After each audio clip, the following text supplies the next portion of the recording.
Breaking Hyderabad లో నకిలీ సర్టిఫికేట్లు విక్రయిస్తున్న గ్యాంగ్ ను అరెస్ట్ చేశారు పోలీసులు. ఎడ్యుకేషన్ కన్సల్టెన్సీ పేరుతో దందా నడుపుతున్న ముజీబ్ హుస్సేన్ అనే వ్యక్తిని రెడ్ హ్యాండెడ్ గా పట్టుకున్నారు. ముజీబ్ తో పాటు సర్టిఫికేట్ కొన్న నాసిర్ ని కూడా అరెస్ట్ చేసి ముఠాలో కొందరు వ్యక్తులను అదుపులోకి తీసుకున్నారు. నిందితుల నుంచి 108 ఫేక్ సర్టిఫికేట్స్ ని స్వాధీనం చేసుకున్నారు పోలీసులు.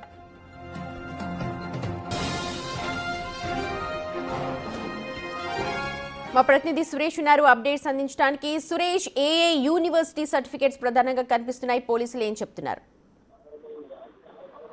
హైదరాబాద్ లో కొందరు చదివినట్టు నకిలీ సర్టిఫికేట్లు కొనుగోలు చేసి జాబులు పొందాలనే దురాశతోని ఈ ముఠా చేత అనేక సర్టిఫికేట్లు కొన్నట్టు పోలీసులు గుర్తించడం జరిగింది.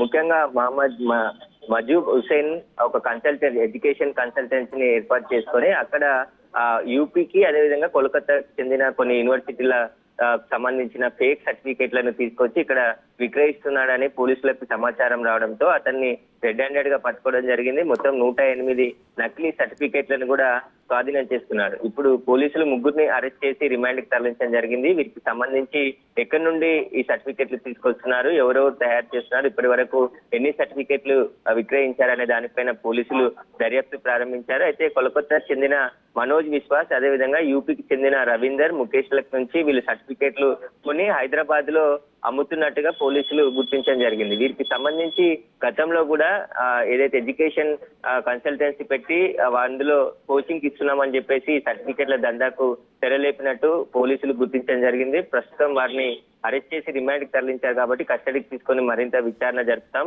ఇలాంటి ఫేక్ సర్టిఫికేట్లు ఎవరు కొనొద్దు అని చెప్పేసి కూడా పోలీసులు చెప్తున్నారు. ఒకవేళ కొన్నా కూడా వారిపైన కూడా కేసులు నమోదవుతాయని చెప్పేసి సూచన చేయడం జరిగింది. ఇప్పటి వరకు ఎన్ని సర్టిఫికేట్లు అమ్మారు, వీరు ఎక్కడైనా జాబ్స్ తీసుకున్నారనే దానిపై కూడా పోలీసులు ఆరా తీస్తున్నారు.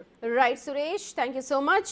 మొత్తానికి కన్సల్టెన్సీ పేరుతో ఫేక్ సర్టిఫికేట్స్ అమ్ముతున్న ముజీబ్ నైతే పోలీసులు పట్టుకున్నారు. ప్రస్తుతం విచారణ కొనసాగుతోంది.